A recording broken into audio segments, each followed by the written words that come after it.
అందరికీ శుభోదయం. ఈరోజు నేను ఒక కథ చెప్పబోతున్నాను. ఒక ఊర్లో తల్లి కూతురు ఉండేవాళ్ళు. ఆ తల్లికి ఒక కన్ను ఉండేది కాదు. ఆ కూతురికి వాళ్ళ అమ్మ అంటే ఇష్టం ఉండేది కాదు. కానీ వాళ్ళ అమ్మ కూతురిని బాగా చదివించుకునేది. ఆ కూతురు చదివే స్కూల్లోనే వాళ్ళ అమ్మ క్లీన్గా పనిచేసేది. ఒకరోజు వాళ్ళ అమ్మ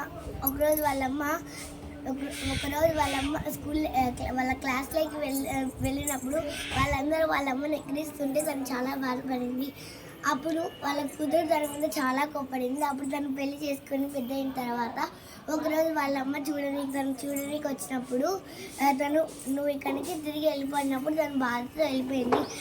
కొన్ని రోజుల తర్వాత తన తప్పును తను తెలుసుకొని వెళ్ళి వాళ్ళ అమ్మని క్షమాపణలు అడగడానికి వెళ్ళినప్పుడు వాళ్ళమ్మ అప్పుడే అందరు గుంపుగా ఉన్నప్పుడు వాళ్ళమ్మ చనిపోయింది.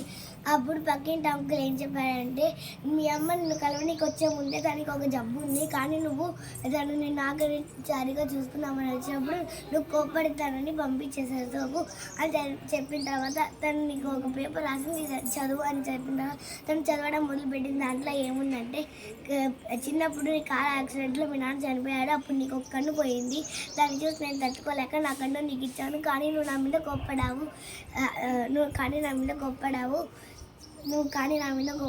అని రాసి ఉంది. ఏదైనా సరే మనం ఒకరు బతికి ఉన్న ముందే వాళ్ళ గురించి తెలుసుకోవాలి. మళ్ళీ వాళ్ళు చనిపోయాక పశ్చాత్తాపడితే ఏముండదు. Thank you for giving this golden opportunity. Thank you.